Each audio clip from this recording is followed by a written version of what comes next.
प्यार, एक तरफ कहानियों का जुनून और दूसरी तरफ दिमाग का विज्ञान, ये दो दुनियाएं कितनी अलग हैं ना।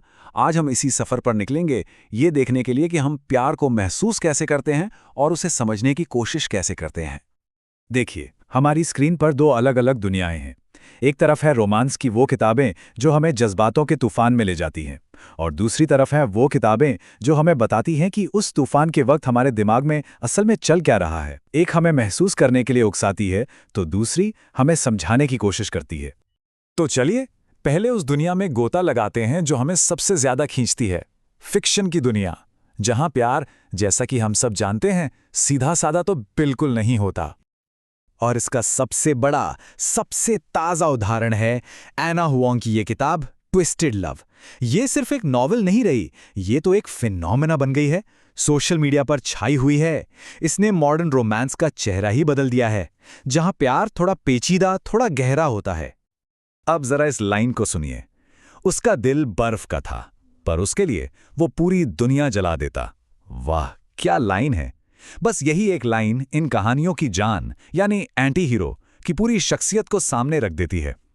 एक ऐसा किरदार जो एक ही वक्त में खतरनाक भी है और इररेसिस्टिबल भी। तो ये एंटी हीरो होता कौन है? ट्विस्टेड लव के हीरो एलेक्स वॉल्कॉफ के लिए कहा जाता है कि वो परी के चेहरे वाला शैतान है, एक ऐसा शैतान जो अपने अतीत की जंजीरों में जकड़ा हुआ है। और बस यही है एंटी हीरो का फॉर्मूला, खतरा और कशिश का एक डेडली कॉम्बिनेशन। और ये जो किरदार है ना, ये हमें कई तरह की फॉरबिडन कहानियों में मिलता है। कभी वो भाई का बेस्ट फ्रेंड होता है, तो कभी वो दुश्मन जिससे नफरत प्यार में बदल जाती है। इन सभी कहानियों का मजा ही उस तनाव में है, उस खिंचाव में है, जो इन्हें इतना एडिक्टिव बना देता है। इन कहानियों की पूरी बुनियाद ही ऑपोजिट्स अट्रैक्ट वाले आइडिया पर टिकी है। सोचिए, एक तरफ एक ऐसा हीरो जो थोड़ा क्रूर है, पोजेसिव है, अपने अतीत में खोया हुआ, और दूसरी तरफ एक ऐसी हीरोइन जो आज़ाद है, जिंदगी से भरी हुई है, जैसे एवा चेन। एक अंधेरा, दूसरी रोशनी, और जब ये टकराते हैं तो चिंगारियां तो निकलेंगी ही। तो ये तो हो गई कहानियों की, जज्बातों की दुनिया। लेकिन एक मिनट, जब कोई इन किरदारों के लिए ये सब महसूस कर रहा होता है, तो उसके दिमाग के अंदर क्या हो रहा होता है? चलिए अब गियर बदलते हैं और रुक करते हैं साइंस की तरफ। तो अब हम आ गए हैं दूसरे हिस्से में।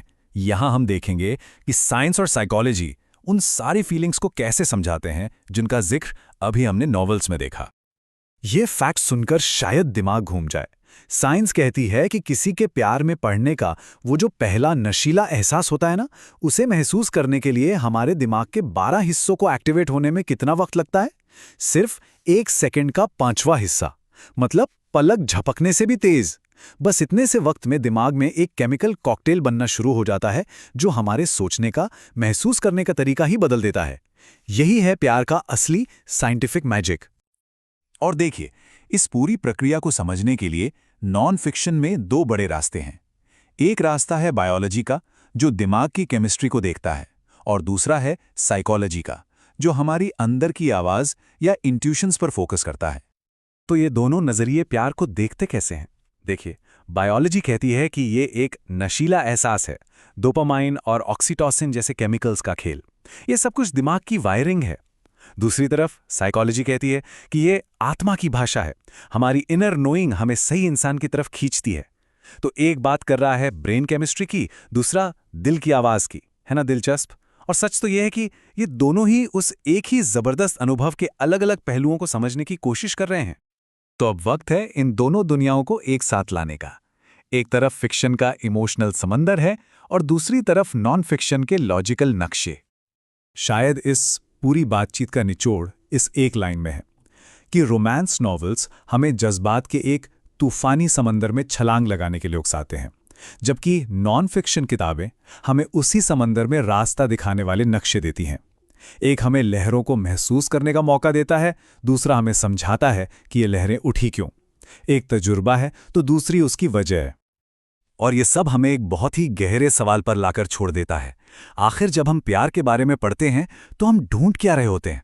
क्या हम बस उस कहानी की उलझन और जुनून को महसूस करना चाहते हैं, या फिर हम उस एहसास के पीछे का कोड, उसके पीछे का विज्ञान समझना चाहते हैं? हम उस तूफानी समंदर में बस तैरना चाहते हैं या उसका नक्शा पढ़ना चाहते हैं? ये सवाल सोचने वाला है।